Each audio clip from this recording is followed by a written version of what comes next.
তোর গহনা যৌবন ফুরাইয়া যাবে, যৌবনে লাগিবে ভাটি।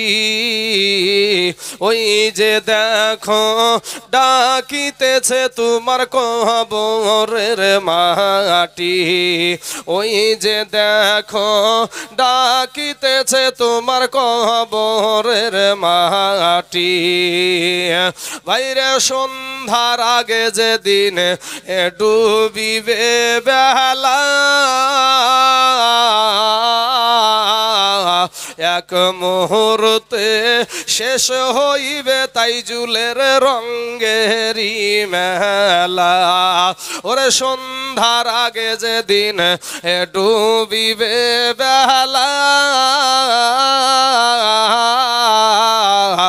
এক মুহূর্তে শেষ হইবে তোমার রঙ্গেরি মেলা।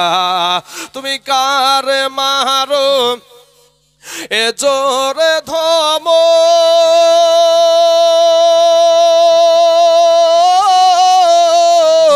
কার মাথায় ভাঙিবা লাঠি।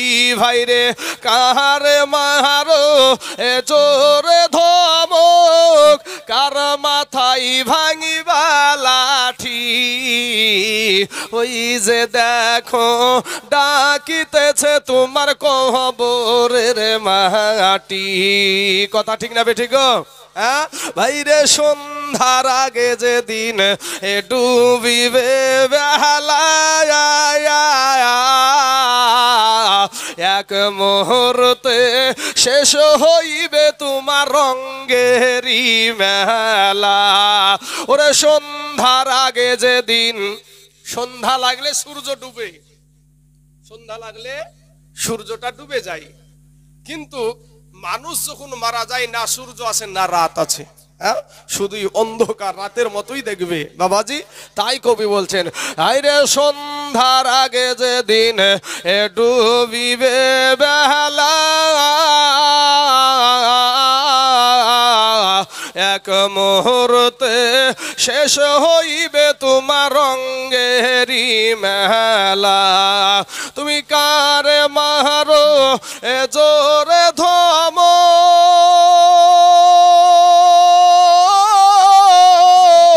কার মাথায় ভাঙিবা লাঠি। ভাইরে কার মারো এ জোরে ধমক, কার মাথায় ভাঙিবা লাঠি। ওই যে দেখো ডাকিতেছে তোমার কবরের মাটি, ওই যে দেখো ডাকিতেছে তোমার কবরের মাটি। ভাইরে ঘুইরা মর তুমি এই মায়ারি পিছে, এত আশা ভালোবাসা সবই যে মিছে। ভাইরে ঘুইরা মর তুমি এই মায়ারি পিছে, এত আশা ভালোবাসা সবই যে মিছে। কোনদিন জানি আইসা পরে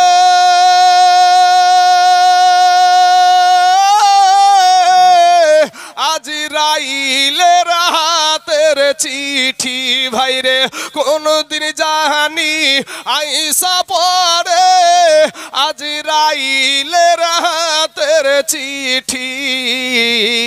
ওই যে দেখো ডাকিতেছে যুবক রে কবরের মাটি, ওই যে দেখো ডাকিতেছে তোমার কবরের মাটি। খবর পেয়ে আসবে আত্মীয় স্বজন, এই চতুর্পাশে বসে তারা করিবে কন্দন। খবর পেয়ে আসবে আত্মীয় স্বজন, চতুর্পাশে বসে তারা করিবে কন্দন। হাইরে মনের মতো সাজায়া দিবে কি সুন্দর পরিবাটি, ভাইরে মনের মতো সাজায়া দিবে কি সুন্দর পরিবাটি। ওই যে দেখো ডাকিতেছে তোমার কবরের মাটি। কালেমার ভাই আমার সোনা মানিকরা, আমি যে আয়াত পড়েছি যে লাকাদ কানা লাকুম ফি রাসূলিল্লাহি উসওয়াতুন হাসানাহ, দো জাহানের জন্য উত্তম আদর্শ দেওয়া হয়েছে আপনার আমার নবীর ভেতরে। জোরে বলেন সুবহানাল্লাহ। বাবাজি, নবীর আদর্শ কেমন? আপনি ভাত খাবেন, তাতে নবীজির আদর্শ আছে। আপনি পেশাবে যাবেন, নবীর আদর্শ আছে। আপনি গোসল করবেন, নবীর আদর্শ আছে। আপনি কেমন পোশাক পরবেন, তাতে নবীজির আদর্শ আছে। আপনার মা বাবার সাথে আপনি কেমন ব্যবহার করবেন, তাতে নবীজির আদর্শ আছে। আপনি আপনার দেশের বৃদ্ধ বাবজিদের সঙ্গে, যাদের চুল পেকে গেছে, দাড়ি পেকে গেছে, এই মানুষগুলোর সাথে কেমন আদর্শ দেখাবেন, কেমন ব্যবহার দেখাবেন, তাতে নবীজির আদর্শ আছে। দেশের মেম্বার হয়ে কেমন করে দেশ পরিচালনা করবেন, তাতে নবীজির আদর্শ আছে। আপনি দেশের ইমামের সাথে কেমন ব্যবহার দেখাবেন, তাতে নবীজির আদর্শ আছে। এ বাবাজি, এমন কি বাবা চুল কাটাতেও নবীর আদর্শ আছে। জোরে বলেন সুবহানাল্লাহ। সুন্নতি চুল কাটা আছে বাবা, সুন্নতি চুল কাটা আছে। কিন্তু বাবাজি, এই সুন্নতি চুল কাটাকে আজ বৃদ্ধা আঙ্গুলি দেখায় আপনার ঘরের সন্তান, আমার ঘরের সন্তান সেলুনে যাই, যাওয়ার পরে বাবাজি কেউ সেলুনওয়ালা, সেলুন বলতে বুঝতে পারছেন নাপিতের ঘরে, তো নাপিতের ঘরে যে বলছে নাপিত ভাই আমাকে হয় বান্দর কাট দেন, নাহলে হুলমান কাট দেন। জি জি বেশক। মাথার ভিতরে বাপ টিকটিকিও বানায় এখন। আল্লাহর দেওয়া রং ভাই পছন্দ হয় না, দেখবেন কুত্তার লেজের মতন রং করে রাস্তায় ঢং করে ঘুরে বেড়ায়। বেশক বাবাজি, তারপরে বাবা এই বান্দারা, এই বেটারাই নিজেকে খুব হ্যামসাম মনে করে। কিন্তু যারা সামাজিক মানুষ, যারা সামাজিক কথাবার্তা বলে, তারা কি ওই সমস্ত বকাটে ছেলেগুলোকে পছন্দ করে? আসলে ও যেমন বকাটিয়া, ওকে পছন্দ করে ওর মতন একটা বকাটিয়া মহিলা। ওই মহিলাকে খেপানোর জন্য এর কার্ড দিয়েছে এইরকম। আর মহিলারা ভালো মহিলা কিন্তু রাস্তায় ঘোরাঘুরি করে না, ঠেলা খাইয়া বেড়ায় না, বুঝতে পারলেন না? কিন্তু যারা ওর মতনই বকাটিয়া, ওর মতনই বকাটিয়া মহিলা, তারা রাস্তায় ঘোরাঘুরি করে, ওরাই ঠেলা খেয়ে বেড়ায়। কোন কোনাতে কোথায় কোন জায়গাতে লুকিয়ে বেড়ায়, এগুলা ভালো আদর্শ না। আজকে যে সমস্ত আমার মা বোনগুলা এখানে এসে পাগলির মতো বসে আছে, এই মাগুলাই যেন আল্লাহ যেন কবুল করে দেয়। সকলেই বলেন আমিন। বাবাজি আমার ভাই জানেরা, এই জায়গাতে আমি আপনাদেরকে যেটা বোঝাতে চাইছি, যে আজ আমাদের যৌবনের বাহাদুরি, আমার এই যাদের সাদা দাড়ি হয়ে গেছে, এই যুবকেরা যাদের সাদা দাড়ি হয়ে গেছে, ওদের কাছে একটু খবর নাও। দাদুকে যে জিজ্ঞেস করো, দাদু তোমার যৌবনের অবস্থা কি, ঠিক তুমি উত্তর পেয়ে যাবা। তোমার রক্তের বাহাদুরি তোমার দাদুকে যে জিজ্ঞেস করো, তোমার দাদা তোমাকে উত্তর দিয়ে দিবে। বাবা আমার যুবক ভাইয়েরা, তুমি ভাবছো, ও ভাই যুবক, তুমি ভেবে নিছো আমার আগে আমার আব্বা জান মারা যাবে, আমার আগে আমার মা মারা যাবে, আমার আগে আমার দাদা মারা যাবে, দাদি মারা যাবে। যুবক রে, প্রশ্ন যদি করি, এখানে একটা চেয়ারে বাবা একটা ছোট্ট বাচ্চা ছেলে মাইকে সুবহানাল্লাহ বলছিল, ওই আপনাদের ইমাম সাহেবের বেটা বাবা গো এখানে বসেছিল। কিন্তু ওই বাচ্চাটা যে বুয়াসের ছেলে, আপনারা একটা বার উত্তর দিবেন বাবা, এই বুয়াসের ছেলে আপনাদের গরুস্থানে আছে না নাই? কথা বলেন না কেন, আছে না নাই? আমাদের মতো যুবক, এরকম তরুণ ছেলে আপনাদের গরুস্থানে এই বয়সের ছেলে আছে না নাই? এই যে আমার বৃদ্ধ বাবজি, এই যেখানে সাদা দাড়িওয়ালা, এখানে সাদা দাড়িওয়ালা, এই বয়সের মানুষ আপনাদের গরুস্থানে আছে না নাই? আসার সিরিয়াল আছে, যাওয়ার কোনো সিরিয়াল নাই। বাবা এ যুবক ভাইরা শোনা, সুর শুনতে সবারই ভালো লাগে, কিন্তু যে জিনিসটা আপনাদেরকে বোঝাতে চাইছি আমি, আপনি যে মইরা গেলে যে আপনি কিছু নিয়ে যেতে পারবেন না, এই যে জমি জায়গা টাকা পয়সা গচ্ছিত করে রেখেছেন। কেরালাতে যাচ্ছিল বা বোম্বাই যাচ্ছিল, চেন্নাই যাচ্ছিল, কিছুদিন পূর্বেকার কথা, শালিমার স্টেশন, কলকাতার শালিমার স্টেশন চিনো তো যুবকেরা? আছে? হ্যাঁ ভাই হাত তুলছে, চিনে। তো ওই স্টেশন থেকে একটা ট্রেন ছেড়েছিল, ট্রেনটার নাম হলো করমন্ডল এক্সপ্রেস। এই ট্রেনটা উড়িষ্যার বালেশ্বর নামে একটা জায়গায় গিয়ে একই সাথে তিনটা ট্রেন অ্যাক্সিডেন্ট হয়েছিল না ভাই? অ্যাক্সিডেন্টটা ঘটার পূর্বে ট্রেনে যে কি হয় আমরা জানি, নাচা গানা খাওয়া মন্দ বহুত রকমের বাবা সব কিছুই ট্রেনে চলে। কিন্তু যখনই দাম করে একটা আওয়াজ, সবাই ভড়কিয়ে গিয়ে বলছে বাঁচাও বাঁচাও বাঁচাও, আমাদেরকে বাঁচাও। কেউ বলছে মুহূর্তের মধ্যে কারো হাত নাই, মুহূর্তের মধ্যে কারো পাও নাই। মনের কি তামান্না ছিল রে বাবা, মনের তামান্না ছিল আমি কেরালার জমিনে যাব, আমি বম্বে যাব, আমি চেন্নাইতে যাব, আমি মেহনত করব, আমি কাজ করব, কাজ করে আমি টাকা পয়সা ইনকাম করে আমার বিবিকে আমি সুখী রাখবো, আমার সন্তানকে ভালো পোশাক করে কিনে দেব, আমার একটা জমির জায়গা কিনবো, আমার মা বাবাকে একটু ভালো রাখবো। মনে বড় আশা, মনে বড় আকাঙ্ক্ষা। কিন্তু বাবা গো, ওই ছেলেগুলা তো জানতো না রে বাবা, ওই ছেলেগুলা তো বুঝতে পেরেছিল না যে আমাদের এই যাওয়াটা শেষ যাওয়া হয়ে যাচ্ছে। আমরা উড়িষ্যার পরে আর একটা কদম আমরা সামনে যেতে পারবো না, এই আশা তো তাদের জানাও ছিল না। কিন্তু মনে অনেক বড় আশা নিয়ে বিদেশের জমিনে পাড়ি দিচ্ছিল বাবা। যখন আপনার অ্যাক্সিডেন্টটা ঘটে গেল, মুহূর্তের মধ্যে কারো হাত নাই বাবা, মুহূর্তের মধ্যে কারো পাও নাই রে বাবা, মুহূর্তের মধ্যে কারো দেহ থেকে প্রাণ পাখিটাই চলে গেছে। কবি বলছেন, ওরে আমি পাখি, ওরে আমি খাঁচা, তুমি পাখি থাকো আমার ভিতর, হঠাৎ কইরা উইড়া যাইবা না দিয়া খবর। জোরে বলেন সুবহানাল্লাহ।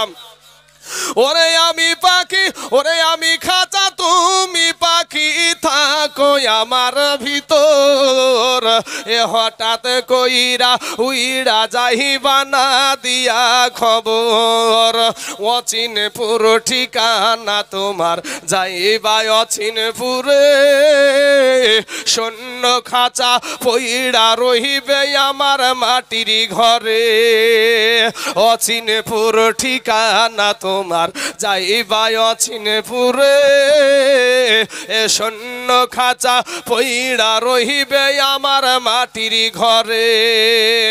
আমি মিছে কেন যতন কইরা বানাইলাম বাসর, আমি মিছে কেন যতন কইরা বানাইলাম বাসর, এ হঠাৎ কইরা উইড়া যাইবা না দিয়া খবর, হঠাৎ কইরা উইড়া যাইবা না দিয়া খবর। বাবা গো, ওই উড়িষ্যার জমিনে যুবকেরা কত গান বাজনা করছিল, কত মাস্তানি করছিল, কত হাসি আনন্দ করছিল।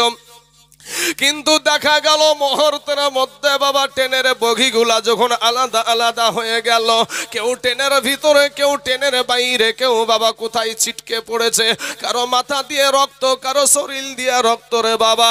একটাই কত আওয়াজ, শুধু বাঁচাও বাঁচাও। আজ তুমি মাস্তানি করো রে যুবক, ও যুবক, আল্লাহর গজব যদি চলে আসে রে বাবা, একটা মুহূর্তের মধ্যে তোমার রূপ পাল্টায়া বলবা বাঁচাও বাঁচাও। এ যুবক ফিরাই রে ভাই, তুমি আমার কালেমার ভাই, তুমি আমার দুশ্মন না, তুমি আমার দুশ্মন না, আমিও তোমার দুশ্মন না, তুমি আমার কালেমার ভাই, তুমি আমার মুসলমান ভাই। ভাই, আজকে তোমার আল্লাহ বিবেক দিয়েছে, ওই বিবেকের আদালত দিয়া একটা বার তুমি চিন্তা করে দেখো, গুনার কারণে আমাদের চোখ না পাক, গুনার কারণে আমাদের জিহ্বা না পাক, গুনার কারণে আমাদের অন্তর না পাক, গুনার কারণে আমাদের হাত না পাক, গুনার কারণে আমাদের কান না পাক, গুনার কারণে আমাদের পা না পাক। যুবক রে, কি নিয়া কবরে যাবা? একটা সেকেন্ডের আযাব তুমি সহ্য করতে পারবা না। বাপ ভাই, একটা সেকেন্ডের আযাব সহ্য করা যাবে না। কারণ দুনিয়ার আগুন যদি বাবা আপনার শরীরে, আমার শরীরে লাগে, হাতে যদি লাগে তো হাতটাই পুড়বে, তাই না? কিন্তু জাহান্নামের আগুন এত কঠিন, এত কঠিন বাবা, আপনার শরীরে ঠেকা মাত্র সাথে সাথে আপনার কলেজা পর্যন্ত ভুনা করে ফেলবেন। বাবা গো, 500 বছরের রাস্তা, জাহান্নামের আগুন দূরে থাকতে আপনার আমার দেহের মাংসগুলা খসে খসে জমিনে পড়ে যাবে। যুবক, আজ তুমি সেই যুবক, সেই মুসলমান, তুমি মুসলমান, তোমার বাবা মুসলমান, তোমার মা মুসলমান, তোমার দাদা মুসলমান, তোমার 14 গোষ্ঠী মুসলমান, অথচ তুমি আজ নামাজ পড়ো না। আজ মাহে রমজানুল মুবারক আমাদের কাছ থেকে বিদায় নিয়ে নিল বাবা। কত মুসলমানের সন্তান, কত মুসলমান যে এই রমজান মাসে রোজা রাখেনি, রোজাদারদের সামনে বিড়িও খেয়েছে, খায়নি নাই? এরকম নাই আপনাদের দেশে? হ্যাঁ, রোজাদারদের সামনে বিড়ি খেয়েছে। বাবা, এরা সব রক্তের বাহাদুরি যেটা দেখাচ্ছে। ভাই যুবক রে, আমি বলবো ভাই, তওবা কর, আল্লাহর কাছে তওবা করো। যুবক, তওবা করে ফিরে এসো, আল্লাহর কাছে ক্ষমা চাও। আমরা শেষ নবীর উম্মত, আল্লাহ আমাদের জীবনের গুনাহকে আল্লাহ মাফ করে দেবে। জোরে বলেন সুবহানাল্লাহ। বাবাজি আমার সোনা মানিকেরা, আমার ভাই জানেরা গো, এই রমজানুল মুবারকে বাবা আপনাদেরকে, যুবক যারা রোজা রাখনি তাদেরকে একটা কথা বলে যাই বাবা। আজকের দিনে তোমাদেরকে একটু বলতে চাইছি, সারাটা দিন রোজা রাখলাম, সারা দিন সাহারিতে আমরা খেয়েছি, সাহারিতে খেয়েছি, খাওয়ার পরে আপনার একেবারে ইফতারের টাইমে সামনে আমাদের আল্লাহর নিয়ামতের সুন্দর সুন্দর খাবার থাকে তো নাকি? হ্যাঁ, শশা আছে, তারপরে আপনার শশা আছে, তরমুজ আছে, আপেল আছে, তারপরে মৌসুমী লেবু আছে, কমলা লেবু আছে, তারপরে ঝালবাড়া আছে, তার পেঁয়াজি আছে, তারপরে আপনার যা বলেন না কেন, এই যে আপনারা যে ইফতারগুলো আমরা করি, এই ইফতার সামনে আমাদের থাকে, কিন্তু আমরা খাবারটা উঠাই না, মুখে দিই না, মুখে দিই না। কারণ কি? আমরা যদি ওই ইফতারটা তুলে মুখে দিয়ে দিই, বলেন তো আল্লাহর ফারিস্তারা কি এসে আমাদেরকে মারবে? মারবে না। আপনি যদি খেয়ে নেন, আপনার পাশে যে ব্যক্তি বসে থাকবে খুব জোর বললে, তুই এখন টাইম হয়নি, খালি কেন, খালি কেন? কিন্তু খাই না। কেন খাই না? আল্লাহর হুকুম আছে যে টাইম ঘড়ি হাতে করে বসে আছে, আল্লাহ বলে ফারিস্তারা দেখ আমার বান্দাদের কি অবস্থা, আমার একটা মিনিটও আগে তারা খাবারটা পান করে না। ও ফারিস্তা, তোরা সাক্ষী থাক, আমার এই রোজাদার ব্যক্তিগুলার আমি জীবনের গুনাহকে মাফ করে দিলাম। জোরে বলেন সুবহানাল্লাহ। ভাই যুবক, শুধু তাই না, আল্লাহ পাক হাদিসে কুদসির মধ্যে আছে যে আসসাউমু লি, রোজা হলো আমার জন্য। কার জন্য? আল্লাহ বলছেন আসসাউমু লি, রোজা হলো আমার জন্য। আর ওয়া আনা আজজি বিহি বা ওয়া আনা উজজা বিহি, আর রোজাদারের জন্য পুরস্কার আমি আল্লাহ নিজেই। জোরে বলেন সুবহানাল্লাহ। বাবা, এই রোজাদার ব্যক্তিগুলা সুবহে সাদেক থেকে আপনার একেবারে সূর্য অস্ত পর্যন্ত যেভাবে না খাইয়া থাকে, একটা পাগলও তো থাকবে না এরকম ভাবু। কেউ যদি টয়লেটের ভিতরে খেয়ে নেয়, কেউ দেখতে পাবে? টয়লেট বুঝেন না ভাই, টয়লেট বুঝেন না?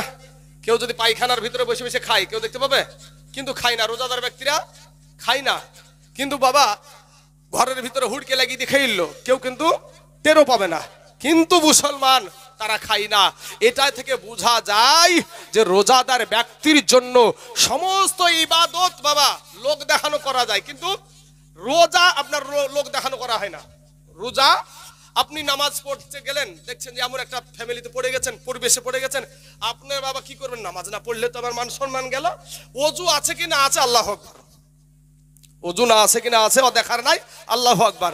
তাহলে লোক দেখানো হলো, নামাজ পড়াও হলো, টাকা আছে, এখন হজে না গেলে লোকে কি বলবে? চলে গেলেন হজে, হজে গিয়ে বাপ হজ করে আসলেন, হাজি সাহেব না বললে রাগ হয়, তাহলে কি হয়? লোক দেখানো হয়, হজ করাও হয়। অতএব আপনি দান, এই যে আপনাদের জাকাত, আপনার কি করে আমরা বাড়িতে আপনার কাপড় নিয়ে এসে, শাড়ি নিয়ে এসে লোক দেখিয়ে আমরা যেভাবে দিই, এর লোক দেখানো হয়, জাকাত দেওয়া হয়। কিন্তু রোজা এমন একটা জিনিস যেটা বাবাজি পাগলও না খেয়ে এতক্ষণ থাকবে না। অতএব বাবা আল্লাহ আমাদেরকে হেফাজত করুক, হেদায়াত দান করুক, সবাই বলেন আমিন। বাবাজি আমার সোনা মানিকেরা, আমি একটা কথাই বলে যাই যে আজকে এই রমজান মাসে যেই ব্যক্তিরা রোজা পালন করলো এবং রোজা পালন যারা না করলো, কিন্তু রোজার ঈদের দিনের আগে তার মাকে, তার বাবাকে একটু খুশি করলো না।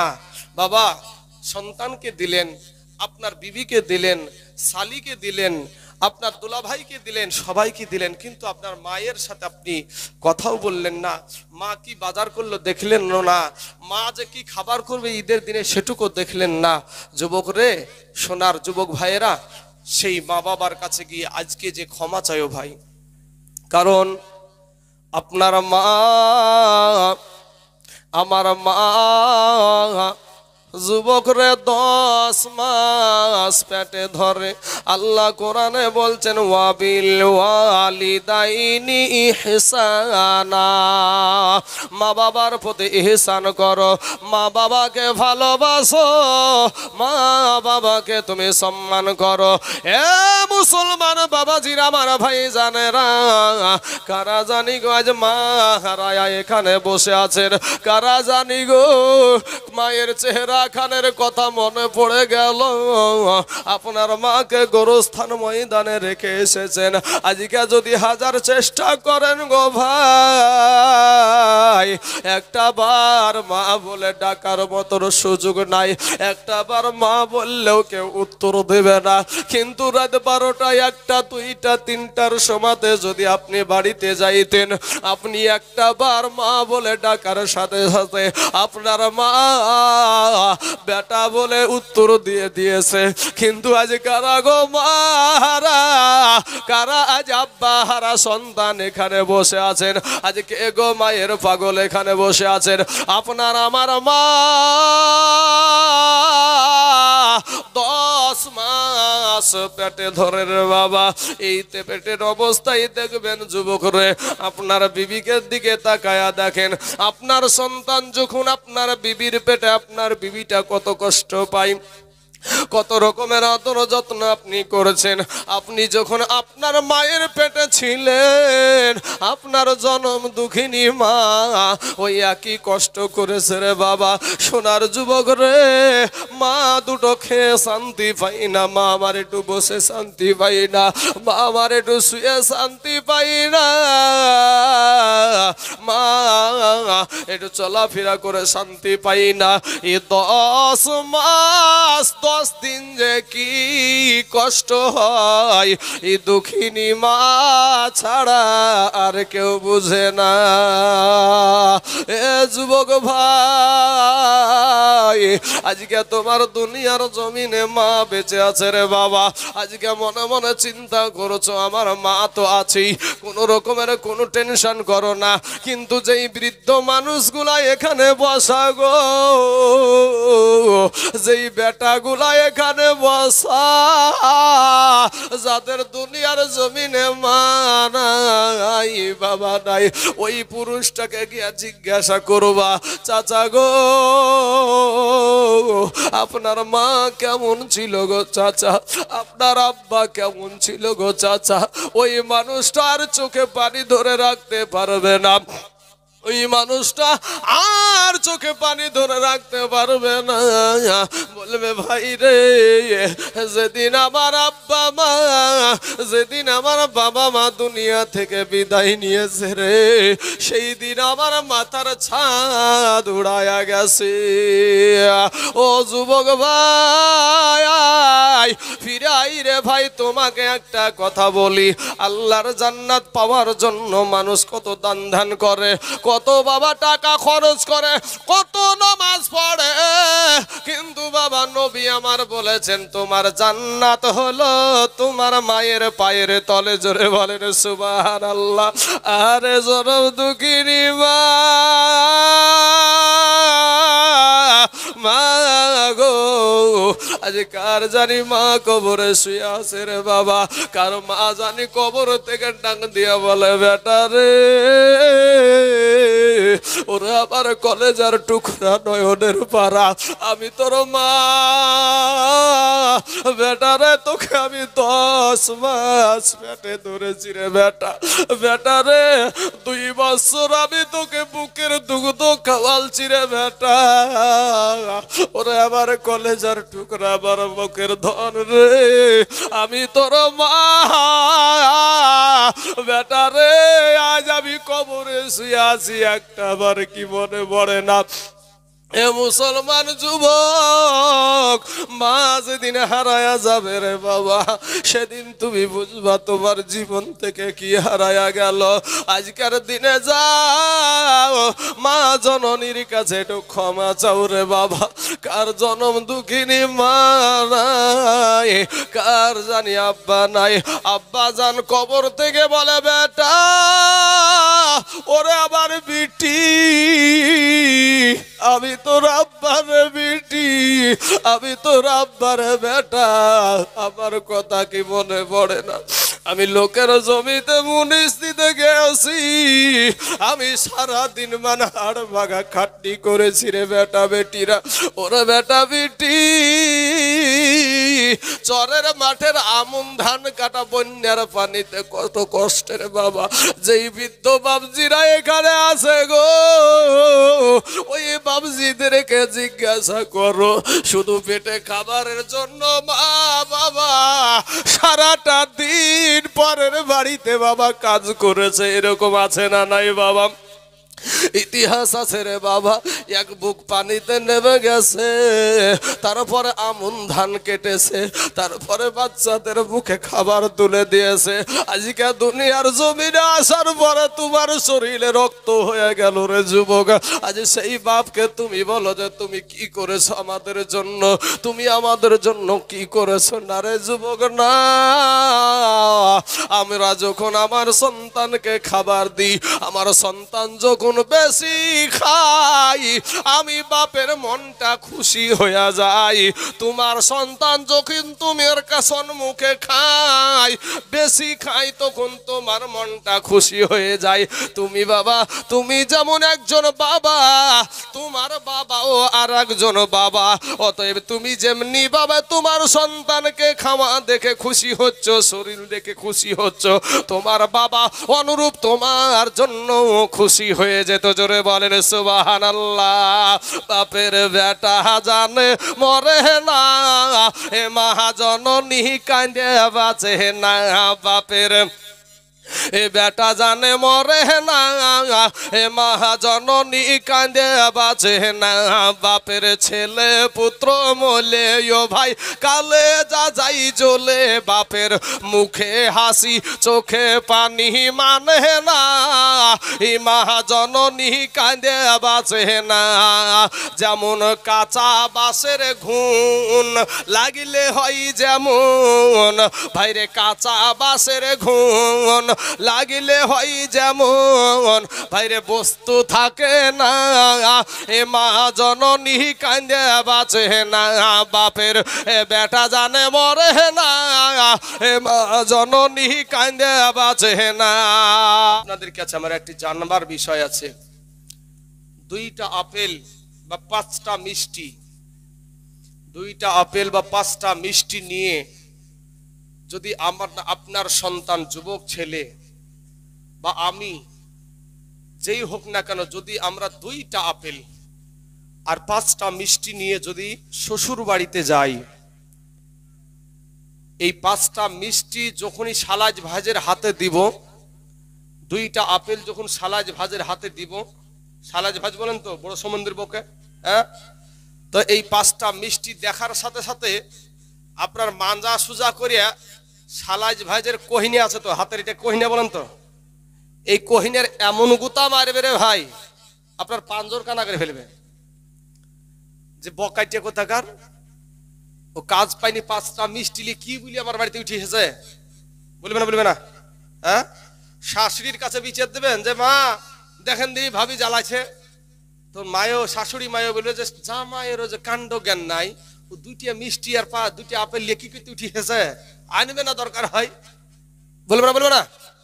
কিন্তু আপনি ওই 2টা মিষ্টি ভাই, ওই 2টা আপেল, একটা আপেল কিনেন, আপনি একটা মিষ্টি টিষ্টি কিছু নিতে হবে না, একটা আপেল কিনেন, কিনে নিয়ে রাত 12টা হোক 1টা হোক মায়ের কাছে যান, মাকে গিয়ে বলেন মা, ও মা, মা বলবে কি হলো বেটা, আমার কাছে অত টাকা নাই মা, তো তোমার জন্য আমি একটা আপেল নিয়ে এসেছি মা, তুমি এই একটা আপেল খেয়ে তুমি আমার আমাকে খুশি হও। বলেন তো মা খুশি হবে না বেজার হবে? খুশি হবে। কিন্তু শাশুড়ির বাড়ি হলে হাতের গুতিয়ে, গহিনের গুতিয়ে, হ্যাঁ, কিন্তু বাবা সেটা কি আমরা আপন করে নিয়ে বসে থাকি? ভাইরে, তোমার শ্বশুর শাশুড়ি রাগ করে যদি তোমার বাড়িতে না আসে, আমি বলছি না তাদেরকে তুমি অসম্মান করো, বেইজ্জতি করো, এটা বলছি না, কিন্তু তোমার শ্বশুর শাশুড়ি রাগ করে যদি তোমার বাড়িতে না আসে কোনো গুনাহ হবে না। কিন্তু তোমার মা যদি, তোমার আব্বাজান যদি তোমার কথার ব্যথাতে উহু শব্দ করে, খোদার কসম কিরা বলি, তুমি নামাজি হও আর রোজা করো আর হজ করো আর জাকাত দাও আর ফিতরা দাও আর ওসুর দাও, বক্তা হও আর তক্তা হও আর মৌলবি হও আর মুফতি হও, মুহাদ্দিস হও, মক্কা মদিনার ইমাম হইয়াও আল্লাহর জান্নাতে যাওয়া হবে ভাই? আল্লাহর জান্নাতে যাওয়া হবে না। তাই মায়ের পায়ের তলে জান্নাত, সেই মাকে সম্মান করেন, মাকে ইজ্জত করেন, বাবাকে সম্মান করেন, বাবাকে ইজ্জত করেন। মুসলমান দরদি আমার ভাই জানেরা, আমার আব্বা জানেরা, যার বাবা বাবাও নাই মাও নাই, তার মতন এতিম কেউ আছে? হ্যাঁ, দেখবেন, একটু নজর করে দেখবেন, যার বাবা মা দুটোই নাই, সেই বাচ্চাটা কি ভাবু বড় হয়। এ যুবক, তোমরাও দেখো, আজ তোমার বাবা মাকে তুমি আঙ্গুলি দেখাও, যেই যুবকদের, যেই সমস্ত সন্তানদের বাবাও নাই মাও নাই, ওই সন্তানটা কত কষ্টে মানুষ হয় তুমি একটু দেখবা, একটু বিবেক করে দেখো। বিবেকটা, আদালতটা আল্লাহ দিয়েছে, ওই বিবেককে একটু খাটাতে শিখো না তো এই বিবেকের কারণে তোমাকে জাহান্নামে যেতে হবে। সুবহানাল্লাহ।